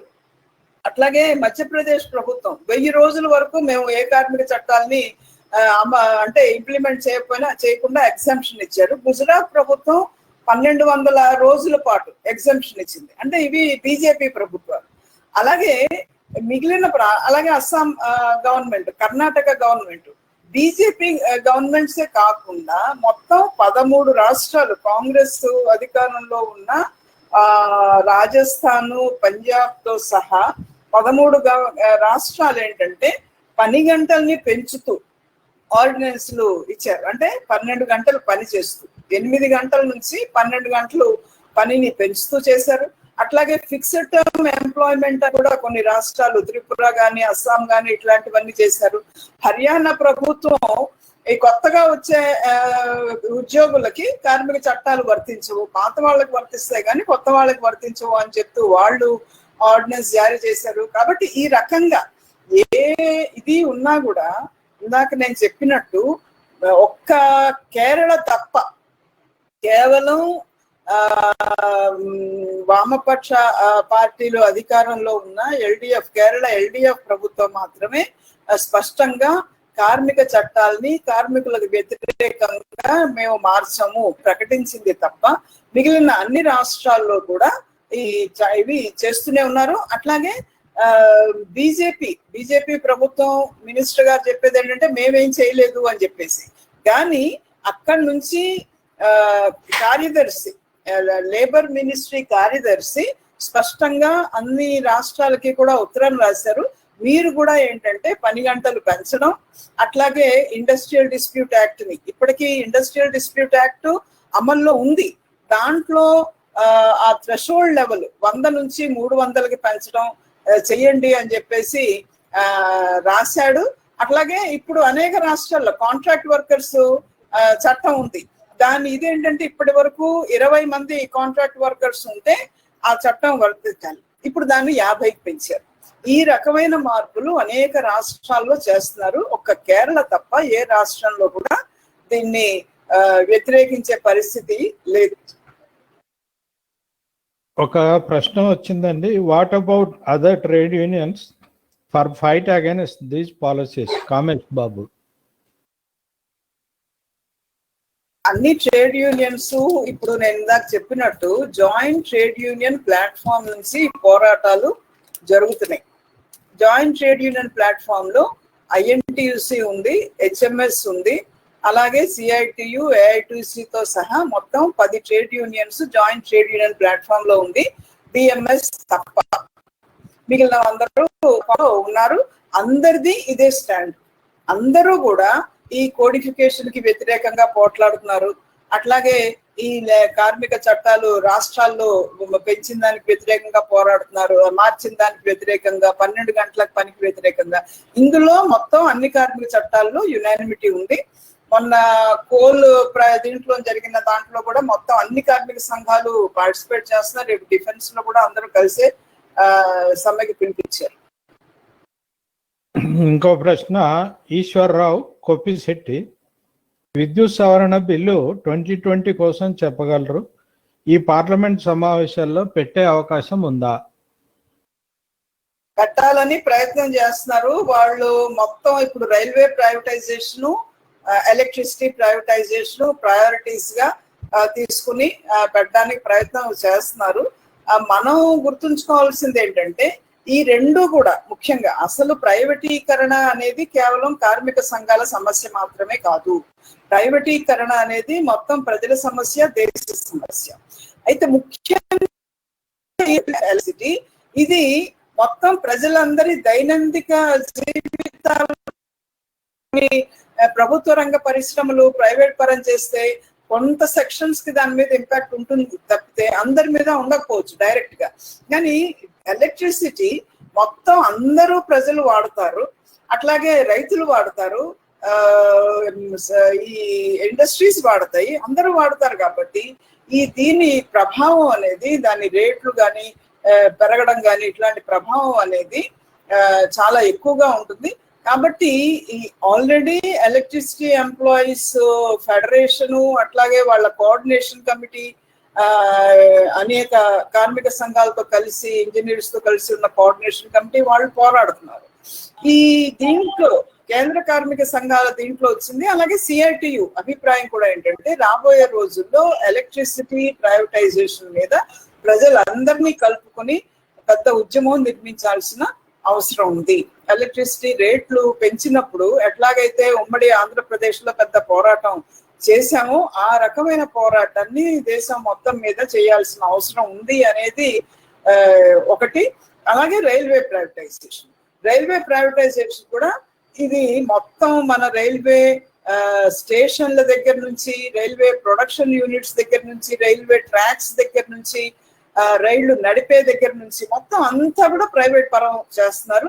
స్టేషన్ లో ఉండే భూమిని మొత్తం ప్రైవేట్ కార్పొరేట్స్ కి ఇచ్చేస్తారు. వాళ్ళు దాంట్లో హోటల్స్ కట్టుకోవచ్చు, లేకపోతే ఏదన్నా కట్టుకోవచ్చు, మాల్స్ కట్టుకోవచ్చు, వాటిని ఉపయోగించుకునేదానికి.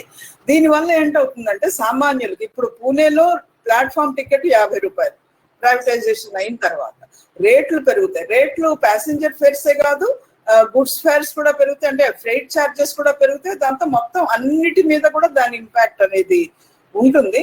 కాబట్టి ఈ రెండు విషయాల్లో మొత్తం ప్రజలందరినీ కలుపుకుని పెద్ద పోరాటాలు చేయాల్సిన అవసరం ఉంది. What about AITC in fighting against privatisation of banks? AITUC కాదు, ఏఐబిఏ వాళ్ళకి దగ్గరగా ఉన్నది. వాళ్ళు ప్రైవేటైజేషన్ కి వ్యతిరేకంగా united forum of bank unions ఉంది కదా, దాని నుంచి పోరాటాలు చేస్తున్నారు. మరి ఇప్పుడు ఇమ్మీడియట్ గా వాళ్ళ కార్యక్రమాలు ఇది కాకపోవచ్చు కానీ తెలియదు. కానీ దీనికి వ్యతిరేకంగా బ్యాంక్ ఉద్యోగులు ఒక ఏరియా, అంటే ఇప్పుడు ఈ చట్టాలు బ్యాంక్ ప్రైవేటైజేషన్ కి వ్యతిరేకంగా పోరాటాలు లో వాళ్ళే మెయిన్ యూనియన్ బ్యాంక్ ఎంప్లాయీస్ కి సంబంధించి. కాబట్టి ఎంత చొరవ తీసుకుని ఎంత ఇచ్చేస్తున్నారు అనేది కానీ మొత్తం అందరితో కలిపి వాళ్ళు చేస్తున్నారు.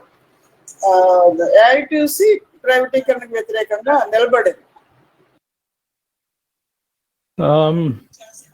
ఈ ప్రమాదకర పరిస్థితుల్లో బిఎంఎస్ ఏం చేస్తున్నది? దాన్ని కార్మికుల్లో ఎండగట్టాలి కదా. Narahari Modukuri. BMS joint platform లో లేదు. మనందరికీ తెలుసు 2015 2 సెప్టెంబర్ స్ట్రైక్ ముందు బిఎంఎస్ అంతవరకు ఉమ్మడి ప్లాట్ఫామ్ లో ఉంది. కానీ 2 సెప్టెంబర్ సమ్మెకి 4 రోజుల ముందు ప్రభుత్వం చర్చలకు పిలిచినప్పుడు ఏకపక్షంగా ఏంటంటే ప్రభుత్వం చాలా పాజిటివ్ గా రిప్లై చేస్తుంది, పాజిటివ్ గా ఆలోచిస్తుంది, కాబట్టి మేము సమ్మెలో ఉండము అని చెప్పేసి విత్డ్రా చేస్తున్నారు. అప్పటి నుంచి కూడా ఇప్పటి వరకు వాళ్ళు ఈ జాయింట్ మూవ్మెంట్ లో లేరు. అయితే ఇటీవల కొంత ఫీలర్స్ పంపించారు, మేము కూడా చేరతాము ఇది అది అని చెప్పేసి. కానీ బహుశా వాళ్ళు 2 రకాల ఆలోచనలో ఉన్నట్టున్నారు. Central joint trade union platform నుంచి రిప్లై ఇచ్చాము, మీరు కలిసి వస్తే మంచిది. 9 ఆగస్ట్ జైల్ భరో ప్రోగ్రామ్ జరిగినప్పుడు ఈ జైల్ భరో ప్రోగ్రామ్ మేము నిర్ణయం తీసుకున్నాము, మీరు పార్టిసిపేట్ చేయండి, గ్రాడ్యువల్ గా కలిసి పనిచేసే పరిస్థితి ఏర్పడొచ్చు అనేది. కానీ దానికి వాళ్ళు చేరతాము అనే ఇదేమీ చెప్పలేదు. అట్లాగే కొన్ని సెక్టర్స్ లో బిఎంఎస్ యూనియన్స్ కూడా కలిసి చేస్తున్నాయి. మెయిన్ ఏంటంటే మనం అర్థం చేసుకోవాల్సింది, ఈ రోజు ఈ విధానాలు కార్మికుల మీద జరుగుతున్న అటాక్స్ మీద కింద స్థాయిలో బాగా వ్యతిరేకత ఉంది. కాబట్టి ఏ యూనియన్ అయినా పక్కకున్నట్టయితే వాళ్ళు ఐసోలేట్ అయ్యే పరిస్థితి ఏర్పడుతుంది. కోల్ బొగ్గు పరిశ్రమలో కార్మికులు ఇచ్చేసిన ఏ పెద్ద నాయకుడు కూడా వెళ్ళి ప్రచారం చేసిన పరిస్థితి లేదు. కానీ కింద స్థాయిలో దాని కమర్షియల్ మైనింగ్ కి వ్యతిరేకంగా కార్మికులు వాళ్ళు ప్రచారం చేసుకుని వాళ్ళు చెప్పింది ఏంటంటే ఎవరు ఉన్నా లేకపోయినా కార్మికులు మాత్రం సమ్మె చేస్తారు అని చెప్పేసి. దాంతో ఒక రకమైన ఒత్తిడి కూడా ఏర్పడింది. ఆ రకమైన పరిస్థితుల్లోని ఏ యూనియన్ కూడా వెనక్కి అందుకు చూసింది ఏంటంటే 1-2 యూనియన్స్ ఇది పడుతూ ఉంటాయి, జాయిన్ కాకుండా ఉంటాయి. కానీ ఈసారి జరిగిన దాంట్లో ఆ పరిస్థితి లేదు. అలాగే ఇప్పుడు డిఫెన్స్ సమ్మెకి ఇచ్చిన దాంట్లోని బిఎంఎస్ కూడా భాగస్వామి కాబట్టి వాళ్ళు కూడా కలిసి ఉంటారు అని చెప్పేసి అనుకుంటున్నాం. మెయిన్ పాయింట్ ఏంటంటే, ఒకటి మనం ఎంతమంది వర్కర్స్ లోకి వెళ్ళి ప్రచారం చేసి వీటికి వ్యతిరేకంగా ఇది చేయగలిగితే అంత ఒత్తిడి కార్మిక సంఘాల మీద వస్తుంది. ఏమన్నా వ్యాసిలేషన్స్ ఉన్నా కూడా వాళ్ళు ఏంటంటే దాన్ని అధిగమించి నిలబడగలుగుతారు. కాబట్టి అది లేనప్పుడు మనం ఎక్స్పోజ్ చేయాలి. ఇప్పుడు బిఎంఎస్ 2015లో వెనక్కి వెళ్ళిపోయినప్పుడు మనం చెప్పాం, ఇప్పటి వరకు ఉండి ఇచ్చేసి అనేది. చార్టర్ ఆఫ్ డిమాండ్ వాళ్ళు ఉండంగా తయారు చేసింది, దాంట్లోని వాళ్ళు కూడా ఉన్నారు. చార్టర్ ఆఫ్ డిమాండ్స్ తయారు చేసినప్పుడు వాళ్ళు కూడా ఇండివిజువల్ గా మేము రైజ్ చేస్తున్నాం అని చెప్పేసి చెప్తున్నారు, ఎక్కడన్నా చేస్తూ ఉండుండొచ్చు. కానీ మెయిన్ పాయింట్ ఏంటంటే అలాగే వాళ్ళు యాక్షన్ లో లేరు. మామూలు స్టేట్మెంట్స్ ఇవ్వచ్చు. అలాగే ఈ కోడ్ ఆన్ వేజెస్ దాన్ని వాళ్ళు వెల్కమ్ చేశారు. అలాగే సోషల్ సెక్యూరిటీ కోడ్ ని వాళ్ళు వెల్కమ్ చేశారు. ఇండస్ట్రియల్ రిలేషన్స్ కోడ్ ని వ్యతిరేకిస్తున్నారు. కాబట్టి ఇట్లాగేంటంటే రెండోది ఈ పొలిటికల్ స్ట్రైక్, ట్రేడ్ యూనియన్స్ అన్ని కూడా పొలిటికల్ దీంతో స్ట్రైక్ లోకి వెళ్తున్నాయి, పోరాటాలు చేస్తున్నాయి. ఇది పొలిటికల్ ఇష్యూ తప్పితే వర్కర్స్ ఇది కాదు, అందుకని మేము జాయిన్ అవ్వము అని చెప్పేసి వాళ్ళు చెప్తున్నారు. ఇలాంటి వాటన్నిటిని మనం ఎక్స్పోజ్ చేయాలి. కిందలో మనం ఎంతవరకు ఎక్స్పోజ్ చేయగలిగితే వర్కర్స్ కి అర్థం అవుతుంది ఎవరు నిజంగా వర్కర్స్ తరఫున నిలబడి పోరాడుతున్నారు, ఎవరు లేదు అనేది. మనకు కావాల్సింది వర్కర్స్ ఐక్యత. వాళ్ళు బిఎంఎస్ వెనకాల ఉండనండి, ఇతర ఏ ట్రేడ్ యూనియన్ వెనకాల ఉండనండి, వాళ్ళ వెనక కూడా కన్సిడరబుల్ సెక్షన్ లో వర్కర్స్ ఉన్నారు. కాబట్టి వర్కర్స్ దగ్గరికి వెళ్ళి వాళ్ళకి విషయాలు చెప్పి అప్పుడు ఆటోమేటిక్ గా ఎక్స్పోజ్ అవుతారు, ఎవరు నిలబడుతున్నారు ఎవరు నిలబడలేదు అనేది వర్కర్స్ అర్థం చేసుకుంటారు.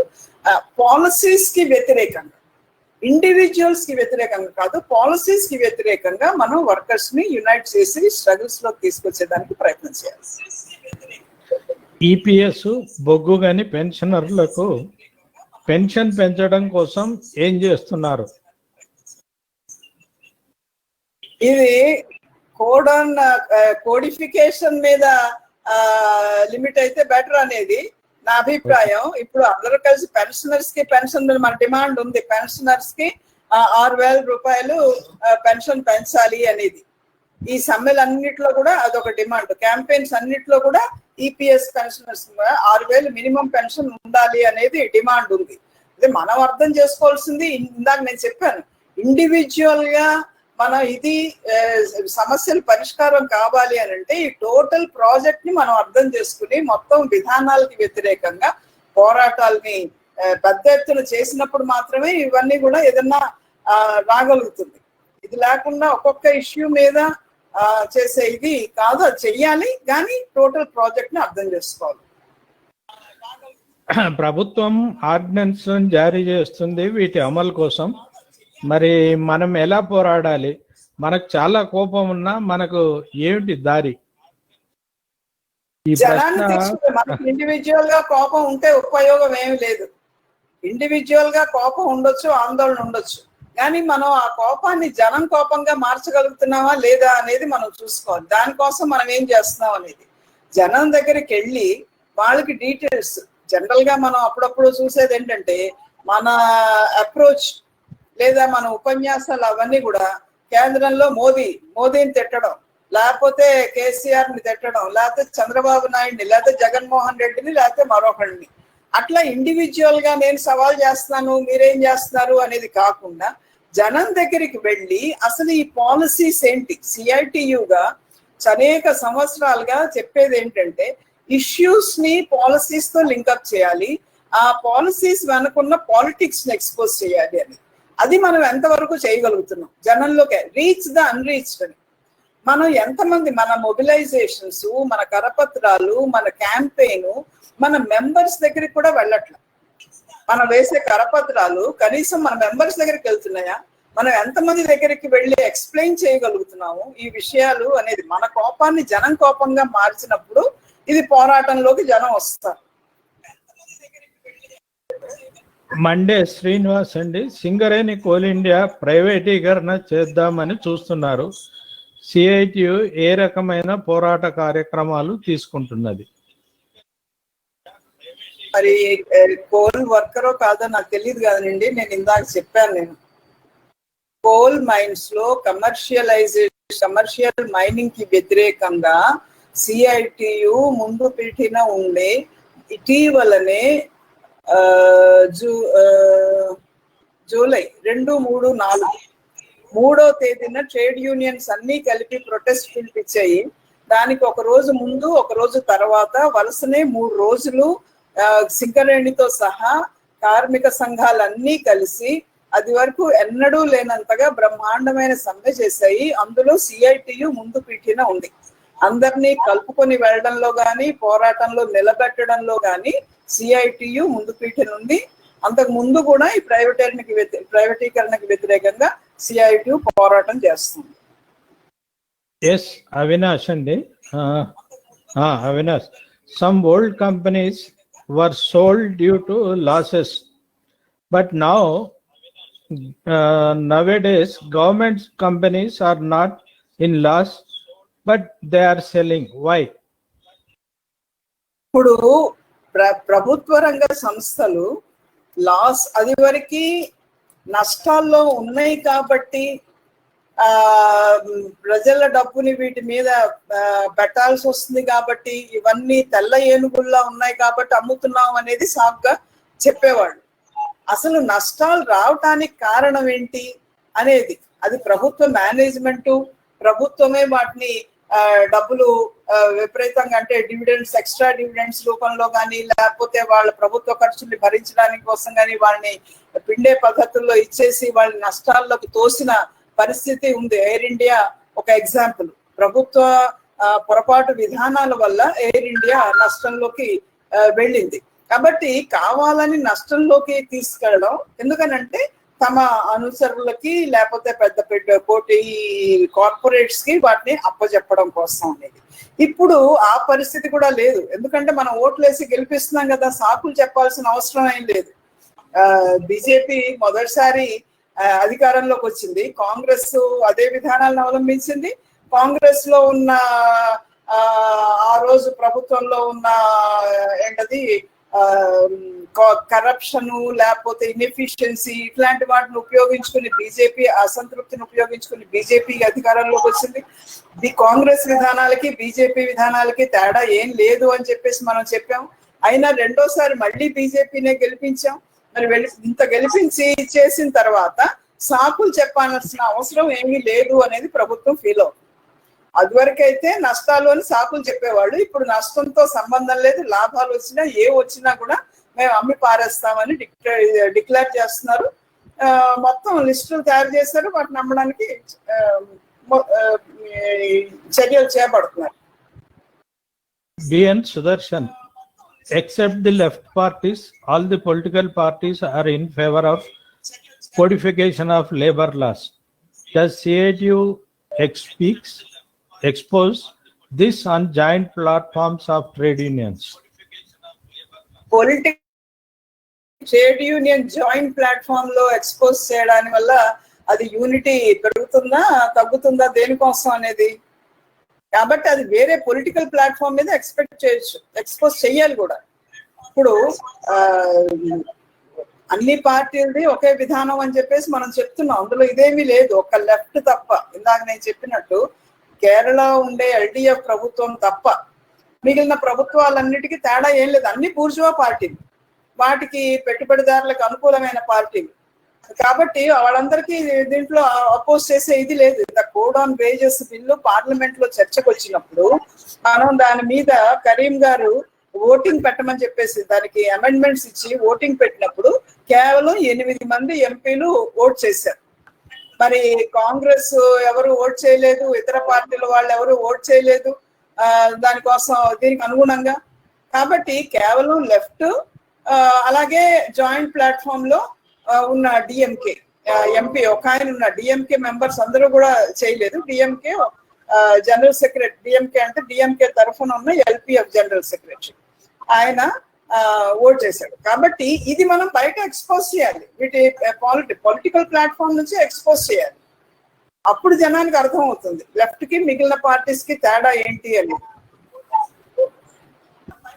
ఒక ప్రశ్న వచ్చింది, ఆల్రెడీ మీరు దానికి ఎక్స్ప్లెయిన్ చేశారు.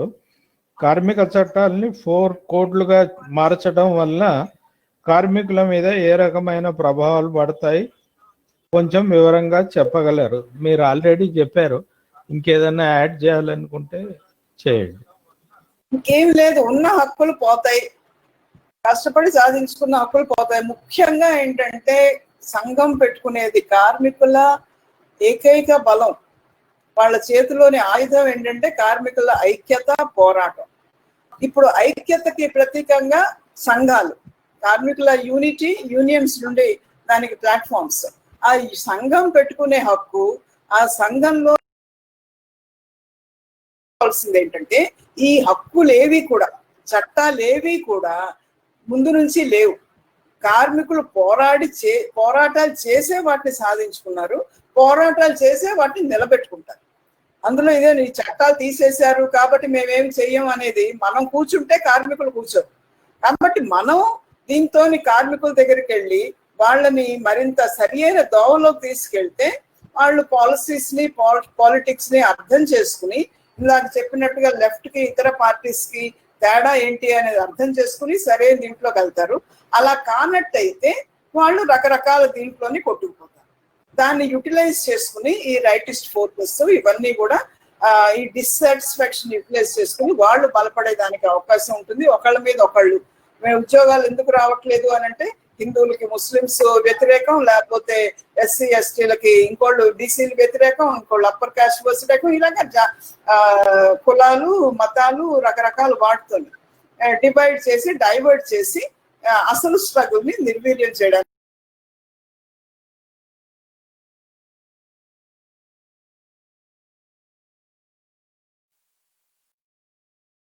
సీఎంలు కాంట్రాక్ట్ వర్కర్స్ పట్ల విచక్షణ రహితంగా వ్యవహరిస్తున్నారు. మనం ఎలా పోరాడగలం? ఎక్కడండి? ఈ కాంట్రాక్ట్ వర్కర్స్ పట్ల విచక్షణ రహితంగా వ్యవహరిస్తున్నారు పిఎం కానీ సీఎంలు కానీ, మనం ఎలా పోరాడగలం? కాంట్రాక్ట్ వర్కర్స్ ని ఐక్యం చేసి సంఘాలు పెట్టి పోరాడు. మన దగ్గర ఉన్నది ఒకటి, ఎలా పోరాడగలం అంటే సంఘాలు పెట్టాలి, వాళ్ళ డిమాండ్స్ లేవనెత్తాలి, ఉన్న చట్టాల పరిధిలో ఏవేవైతే ఉన్నాయో అక్కడ ఏమంటారు లేబర్ డిపార్ట్మెంట్ ఎంప్లాయర్స్ దగ్గర లేవనెత్తాలి. అక్కడ కనుక చాలు కాపోనట్టు వాళ్ళని మొబిలైజ్ చేసి పోరాటాల్లోకి దించాలి, వాళ్ళకి ఎక్స్ప్లెయిన్ చేయాలి. ఇప్పుడు కాంట్రాక్ట్ వర్కర్స్ చాలా చోట్ల జరిగేది ఏంటంటే పర్మనెంట్ వర్కర్స్ కాంట్రాక్ట్ వర్కర్స్ ని ఇష్యూస్ ని రైజ్ చేయడానికి ఇష్టపడరు. పర్మనెంట్ వర్కర్స్ వాళ్ళకి అండగా ఉండరు కాబట్టి దాంతో చీలికలు. ఇప్పుడు అదొక మెయిన్ ఇది. వర్కర్స్ లోని ఒకే చోట పనిచేసే వాళ్ళు రెండు రకాల వర్కింగ్ కండిషన్స్. పర్మనెంట్ వర్కర్స్ కొద్ది మంది, వాళ్ళకి కొన్ని సౌకర్యాలు ఉంటాయి, గ్యారంటీ ఉంటుంది, సోషల్ సెక్యూరిటీ లేకపోతే మినిమం వేజెస్ ఇవన్నీ. అదే ఎక్కువ మంది కాంట్రాక్ట్ వర్కర్స్ వాళ్ళకి మినిమం వేజెస్ ఉండవు, ఏమీ ఉండదు. కాబట్టి ఇదే ఒక టైప్ ఆఫ్ డివిజన్. యజమానులు అలాగే ఈ వ్యవస్థ కార్మికుల్ని చీల్చేదానికి. మన ప్రయత్నం ఏముండాలి? వాళ్ళని ఐక్యం చేసేదానికి ఉండాలి. పర్మనెంట్ వర్కర్స్ కాంట్రాక్ట్ వర్కర్స్ ఇష్యూని కూడా రైజ్ చేయాలి. వాళ్ళు పోరాటాల్లో ఉన్నప్పుడు సాలిడారిటీగా ఉండాలి. అట్లాగే కాంట్రాక్ట్ వర్కర్స్ ని ఐక్యం చేసేదానికి ప్రయత్నం చేయాలి. ఇవన్నీ మనం చేసిన చోట వాళ్ళు పోరాటాల్లోకి వస్తున్నారు, రావట్లేదని కూడా కాదు. కానీ చాలా పెద్ద ఎత్తున ఉన్న కాంట్రాక్ట్ వర్కర్స్ ని మనం ఇనిషియేటివ్ తీసుకుని ఆర్గనైజ్ చేయాలి. ఆర్ సాంబశివరావు గారు, కొన్ని బిల్లులు పార్లమెంట్ లో పాస్ కాబోతున్నాయని మీరు చెప్పారు.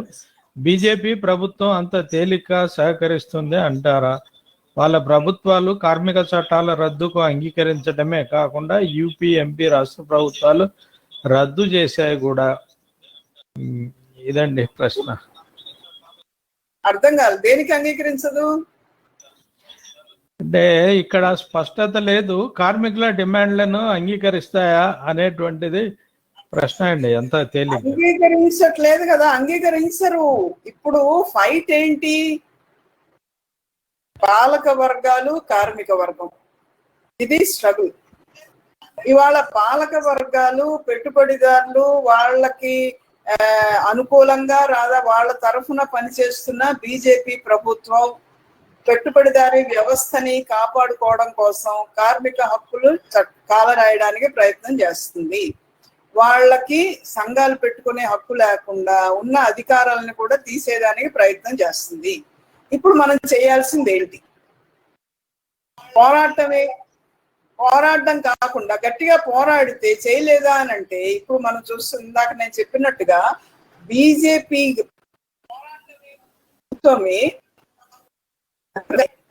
లిస్ట్ తయారు చేశారు. నీతి ఆయోగ్ వాళ్ళు ఇన్ని ప్రభుత్వ రంగ పరిశ్రమల్ని ప్రైవేట్ చేస్తాము 73 లిస్ట్ అవుట్ చేశారు. ఇప్పుడు గవర్నమెంట్ లో అధికారంలోకి వచ్చిన తర్వాత రెండోసారి 26 ఎన్నో తయారు చేశారు. ఇప్పటి వరకు ఒక్కదాన్ని కూడా పూర్తిగా ప్రైవేట్ పరం చేయలేకపోయింది. కమర్షియల్ మైనింగ్ అనేది కూడా ఎప్పుడో చట్టం పాస్ అయింది, ఇప్పటి వరకు అది కాలేదు. మొన్న 18 ఆగస్టు లాస్ట్ డేట్ అని చెప్పారు బిడ్డింగ్ ప్రాసెస్ కి. కానీ ఎప్పుడైతే మొత్తం సంఘాలన్నీ ఏకమయ్యి సమ్మెలోకి వెళ్ళి మళ్ళీ 18వ తేదీన మళ్ళీ మేము సమ్మె చేస్తాము, బిడ్డింగ్ ప్రాసెస్ లాస్ట్ డేనా అనేది చేసి సమ్మె నోటీస్ ఇచ్చి 1వ తేదీ నుంచి టూల్ డౌన్ చేసి ప్రొడక్షన్ ని మేము 15% వరకు తగ్గిస్తున్నాము అని చెప్పేసి అనౌన్స్ చేసి, అట్లాగే ఆ ఏరియాస్ లో క్యాంపెయిన్ చేసి ప్రజల్ని గిరిజనులని మామూలు రైతుల్ని కూడా మా భూమిని మేము కమర్షియల్ మైనింగ్ కి ఇవ్వము అని చెప్పేదానికి ప్రయత్నం చేసిన దానివల్ల ఇప్పుడు బీజేపీ ప్రభుత్వం ఏం చేసింది? బిడ్డింగ్ ప్రాసెస్ ని ఎక్స్టెండ్ చేసింది. ఇంకొక 2 నెలలు నవంబర్ వరకు ఎక్స్టెండ్ చేసింది. ఇప్పుడు మళ్ళీ నవంబరు మొదటి వారంలో లాస్ట్ డేట్ ఎప్పుడు వస్తుందో మళ్ళీ మేము సమ్మె చేస్తాము అని చెప్పేసి కోల్ వర్కర్స్ డిసైడ్ చేశారు. అంటే ఈ ఎక్స్టెండ్ ఎందుకు చేసింది? ప్రైవేటీకరణ చేయలేకపోవడం ఇదేంటి అంటే కొంత వెనకడుగు వేసింది. అట్లాగే ఇతర చోట్ల కూడా మనం గట్టిగా పోరాటాలు చేసినట్టయితే వెనకడుగు వేసేది. అట్లాగే ఇందాక చెప్పినట్టుగా ఒక్క ప్రైవేట్ దీన్ని కూడా చేయలేకపోయింది, ప్రైవేటైజ్ చేయలేకపోయింది యాక్చువల్ గా ఈ కాలంలో గట్టిగా చేస్తా ఉన్నాడు. ఎందుకని? రెసిస్టెన్స్ వల్ల. కాబట్టి పెద్ద పెద్ద విజయాలు సాధించకపోయినా ఖచ్చితంగా మనం స్ట్రగుల్స్ చేసి దాన్ని ఇంటెన్సిఫై చేసినట్టయితే కొద్దో గొప్ప వీటిని ఇది చేయొచ్చు. అట్లాగే నేను చెప్పాను ఇందాక, కార్మిక చట్టాలని సవరించడం అనేది కూడా ఇదేమి కొత్తగా వచ్చిన ఇదేమి కాదు. 91 నుంచి ఈ నియో లిబరల్ పాలసీస్ లో కార్మిక చట్టాలని సవరించడం అనేది ఒక ముఖ్యమైన భాగం మొత్తం ప్రపంచ వ్యాప్తంగానే, మన దేశంలో కూడా. కానీ అప్పటి నుంచి ఇప్పటి వరకు కార్మిక చట్టాలని సవరించడం అఫీషియల్ గా చేయలేకపోయారు. వాటిని ఇంప్లిమెంట్ చేయట్లేదు, లేకపోతే నీరు గారుస్తున్నారు, ఇట్లాంటివి జరిగింది. కానీ అఫీషియల్ గా ఇప్పటి వరకు సవరించడం సాధ్యం కాలేదు. మొన్న కోడ్ ఆన్ వేజెస్ ఒకటి చేశారు. కాబట్టి ఇది ఎట్లా సాధ్యమైంది? పోరాటం వల్ల మాత్రమే సాధ్యమైంది. అయితే ఇప్పుడు చేస్తున్న పోరాటాలు సరిపోవు, వీటిని ఇంకా గట్టిగా, ఎందుకంటే వాళ్ళు డెస్పరేట్ గా ఉన్నారు, రూలింగ్ క్లాసెస్ డెస్పరేట్ గా ఉన్నారు. ఎట్లాగైనా వాళ్ళకి ఇంకో మార్గం లేదు కాబట్టి అటాక్స్ పెంచడమే వాళ్ళకు ఉన్న మార్గం. మన ఇదేంటి, వీటిని ఎట్లయినా కానివ్వం. అందుకని డిఫైయింగ్ అండ్ రెసిస్టెన్స్, మేము చెయ్యనివ్వము అనేది చెయ్యాలి. ఆ రకమైన కాన్షియస్నెస్ వర్కర్స్ లో, వర్కింగ్ క్లాస్ లో మనం తీసుకురాగలిగినప్పుడు ఖచ్చితంగా ఇది డిఫీట్ చేయగలుగుతాం. సాంబశివరావు గారు క్లారిఫై చేశారు. కరీం గారు బిల్లు పెట్టారు, ఈసారి లోక్సభలో చర్చకు వస్తుంది అన్నారు. దీని మీదనే నా ప్రశ్న.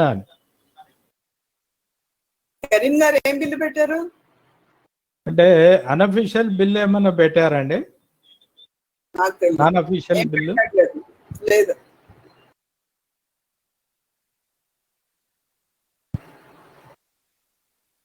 ఓకే అండి, ఇంకా ప్రశ్నలు ఏమీ రావటం లేదు.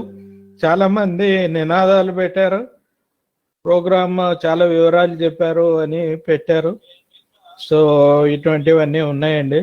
చాలా మంది తాము వాచ్ చేస్తున్నట్లు చెప్పారు, కానీ ప్రశ్నలు ఏమీ రాలేదు కొత్తగా. అందుకని ఇప్పటికే దాదాపు గంట 20 నిమిషాలు ఈ కార్యక్రమం జరిగింది. మీకు ధన్యవాదాలు సుందర విజ్ఞాన కేంద్రం తరఫున, అట్లాగే చూస్తున్నటువంటి మిత్రులకు అందరికి కూడా ధన్యవాదాలు తెలియజేస్తూ, ఈ వైద్య వ్యవస్థకు సంబంధించినటువంటిది 3వ తేదీన ఒక చర్చాగోష్ఠి ఇట్లాగే వెబినార్ పెట్టాలనుకుంటున్నాము. దానికి సంబంధించినటువంటి ప్రోగ్రాము మీకు త్వరలోనే తెలియజేస్తాం. Kamesh Babu, I have asked question about